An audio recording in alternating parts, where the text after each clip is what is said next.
Assalamualaikum. Bertemu kembali dengan Pak Jur dalam pembelajaran kita di kelas 5, tema 9, subtema 3, pembelajaran yang ke-1. Selamat menunaikan ibadah puasa di bulan Ramadan yang penuh berkah ini. Semoga kita semua senantiasa dalam keadaan sehat dan tetap semangat. Baiklah, sebelum kita mulai pembelajaran hari ini, mari berdoa sesuai dengan agama dan kepercayaan masing-masing. Pelajaran yang ke-1. Pertama, dengan kegiatan mengamati gambar iklan, siswa dapat menyebutkan isi teks paparan iklan media cetak secara lisan dengan percaya diri. Kedua, dengan kegiatan membaca materi mengenai iklan, siswa diharapkan dapat mengidentifikasi pengertian, tujuan, ciri-ciri, dan bentuk-bentuk iklan. Ketiga, dengan kegiatan membaca dan mengamati gambar tentang iklan dalam media cetak, siswa diharapkan dapat menyebutkan tujuan iklan, bentuk iklan, dan kesimpulan isi teks paparan iklan dalam media cetak dengan benar. Keempat, dengan kegiatan mengerjakan latihan mengenai zat tunggal, siswa diharapkan dapat mengelompokkan benda-benda ke dalam unsur atau senyawa dengan tepat. Mari kita simak pembelajaran subtema 3, pembelajaran yang ke-1 tentang manusia dan benda di lingkungannya. Disajikan sebuah gambar, perhatikan. Saat jam istirahat, Edo dan Dayu membaca koran yang ditempel pada papan pajang sekolah. Papan pajang tersebut terbuat dari besi. Edo dan Dayu membaca koran. Setelah itu mereka duduk di depan papan pajang. Mereka meminum segelas es teh yang baru saja dibeli di kantin sekolah. Gelas es teh tersebut berbahan plastik. Ayo mengamati. Saat Edo dan Dayu melihat koran di papan pajang, Edo tertarik pada sebuah iklan. Apa isi iklan yang dilihat Edo? Perhatikan gambarnya. Amatilah iklan berikut. Setelah mengamati iklan tersebut, coba kamu kemukakan tentang ke-1. Produk apa yang ditawarkan dalam iklan tersebut? Kedua, apa saja yang terdapat dalam iklan tersebut? Ketiga, bagaimana kesimpulanmu tentang isi teks paparan iklan tersebut? Bapak yakin kamu bisa menjawabnya karena kamu sudah belajar tentang iklan dari pembelajaran-pembelajaran sebelumnya. Baiklah, sebagai alternatif jawaban, mari kita bahas. Untuk yang pertama, iklan tersebut menawarkan produk berupa air minum yang bermerek Aquada. Kemudian untuk pertanyaan kedua, pada iklan terdapat gambar, nama produk, dan kalimat iklan. Sedangkan yang ketiga, isi teksnya singkat, informatif, dan bersifat ajakan kepada khalayak. Sekarang mari kita membaca. Iklan adalah sebuah informasi yang bertujuan untuk mendorong, membujuk, memberikan pengaruh pada khalayak ramai atau banyak orang agar tertarik pada barang atau jasa yang ditawarkan. Tujuan iklan: memberitahukan kepada khalayak ramai tentang suatu produk jasa. Kedua, mempengaruhi khalayak ramai tentang suatu produk jasa. Ketiga, menyarankan seseorang untuk membeli dan menggunakan suatu produk jasa yang diiklankan. Keempat, memberi informasi tentang produk jasa. Kelima, menarik khalayak ramai. Kemudian ciri-ciri iklan yang baik dan benar. Pertama, informatif. Kedua, komunikatif. Ketiga, bahasanya singkat dan padat. Dan keempat, menarik. Nah, bentuk iklan pun bermacam-macam. 1. Iklan baris. Iklan baris yaitu iklan kecil yang singkat berisi penawaran atau informasi tentang sesuatu yang terdiri atas beberapa baris saja. Iklan baris disebut juga iklan mini. Ciri-ciri iklan baris yaitu 1. Terdiri atas 2-3 baris. Informasi yang terkandung di dalamnya hanya informasi penting saja. Ditulis secara singkat, padat, namun jelas. Kedua, dikelompokkan sesuai dengan jenis barang atau jasa yang ditawarkan. Ketiga, berupa kalimat-kalimat pendek dan biasanya menggunakan singkatan-singkatan untuk menghemat tempat. Keempat, Sebagian iklan baris dilengkapi dengan gambar ukuran kecil dan tidak berwarna. Kelima, dilengkapi dengan nomor telepon penjual untuk dihubungi pembeli. Keenam, tidak menggunakan ilustrasi grafis. Ketujuh, biaya pemasangan tergolong murah karena tidak membutuhkan tempat yang lebar. Nah, ini adalah salah satu contoh iklan baris pada sebuah koran. Ini iklannya adalah tentang sebuah laptop. Perhatikan kalimat-kalimat di dalam iklan tersebut. Singkat. Sekarang yang kedua, iklan kolom. Iklan kolom adalah iklan yang pemuatannya memanfaatkan beberapa bagian kolom dari halaman surat kabar. Ciri-ciri iklan kolom adalah sebagai berikut. 1. Terdiri atas ilustrasi atau gambar atau foto atau bagan dan kata-kata. Kedua, ukurannya lebih besar daripada iklan baris. Bahkan ada yang penuh satu halaman koran. Ketiga, berisi penawaran, ajakan, dan bujukan untuk membeli produk atau barang yang ditawarkan. Bisa juga berupa iklan pribadi atau keluarga yang berisi misalnya berita pernikahan, berita duka cita, atau ucapan terima kasih. Ini adalah salah satu contoh iklan kolom pada sebuah koran. Perhatikan gambarnya. Sekarang mari kita berlatih. Sekarang kamu bacalah sebuah iklan di media cetak berikut ini. Perhatikan iklannya, perhatikan kalimat-kalimatnya. Nah, setelah membaca dan mengamati iklan tersebut, jawablah pertanyaan berikut. 1.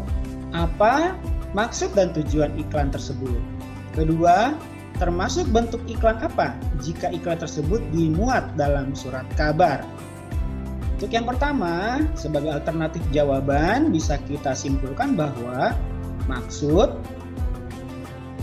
dari iklan tersebut adalah untuk menghimbau masyarakat menjaga kesegaran udara di tempat umum, tempat kerja, dalam rumah, dan tempat ibadah. Caranya dengan tidak merokok di tempat-tempat tersebut. Untuk yang kedua,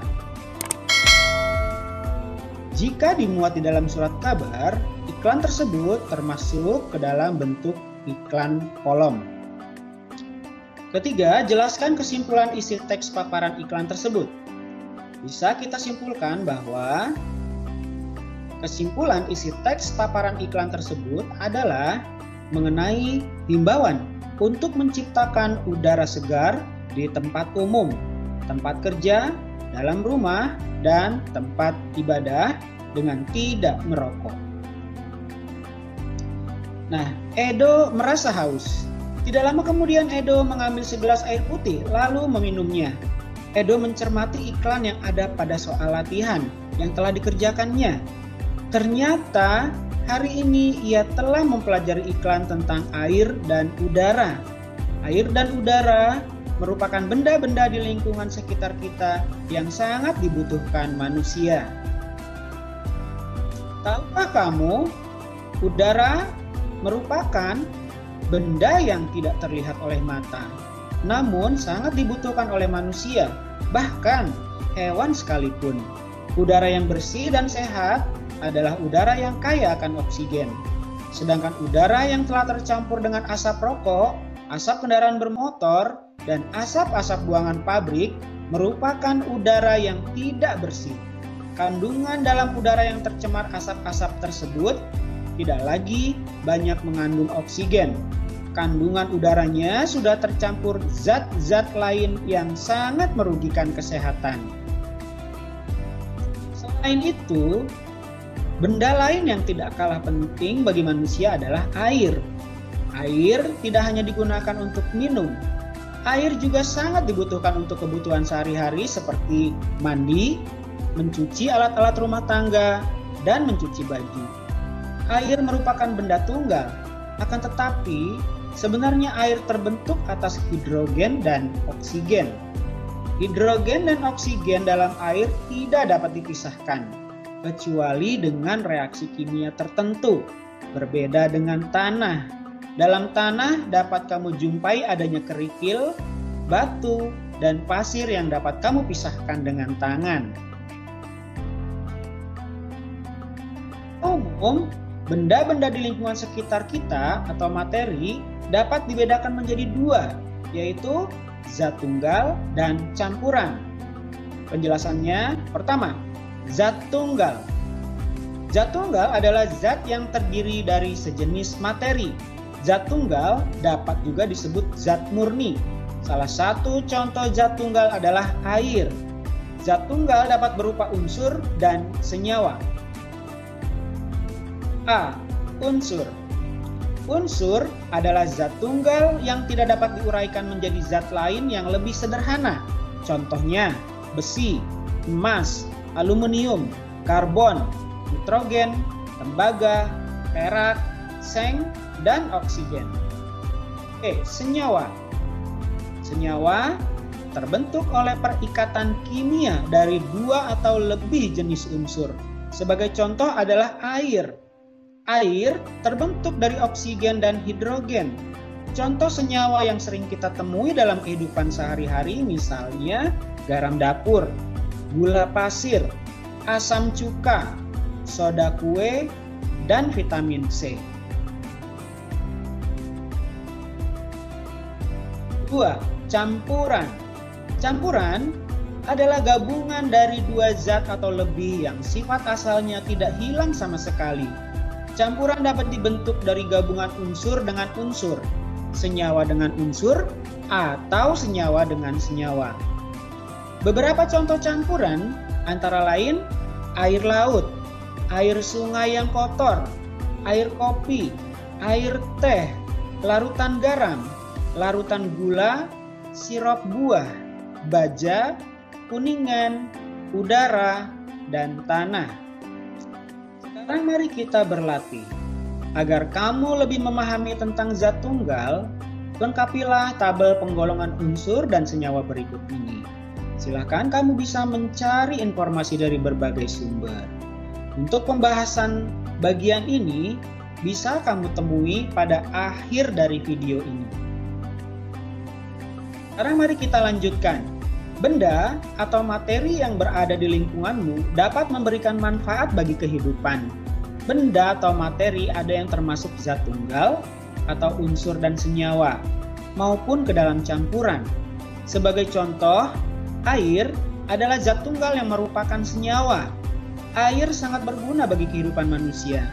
Air berguna untuk minum, mandi, mencuci pakaian, dan lain-lain. Air juga bermanfaat bagi hewan dan tumbuhan. Banyak benda atau materi di sekitarmu yang dapat memberikan manfaat bagi kehidupan. Nah, sekarang mari kita renungkan. Coba renungkan tentang kegunaan benda-benda atau materi yang berada di sekitar kalian. Baik itu materi yang termasuk zat tunggal, yaitu unsur dan senyawa, maupun materi yang tergolong campuran. Tulislah hasil renunganmu dalam buku tugas dan kumpulkan kepada Bapak Ibu Guru untuk dinilai. Kemudian kamu juga bisa bekerja sama dengan orang tuamu. Ibumu pasti sering memasak untuk menyiapkan makanan, bukan? Apakah kamu biasa untuk membantu ibu menyiapkan makanan di rumah? Coba perhatikan saat ibumu memasak. Jika ingin lebih jelas, kamu dapat bertanya bahan-bahan apa yang digunakan. Cermatilah. Bahan-bahan tersebut termasuk zat tunggal atau campuran.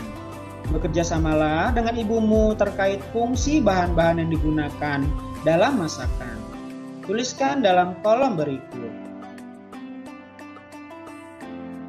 Nah, demikianlah pembelajaran kita pada tema 9, subtema 3, pembelajaran yang ke-1. Semoga bermanfaat. Jangan lupa like dan subscribe, nyalakan loncengnya, agar kalian terus mendapat update untuk pembelajaran terbaru selanjutnya. Sekian dan terima kasih. Salam sehat dan semangat. Wassalamualaikum warahmatullahi wabarakatuh.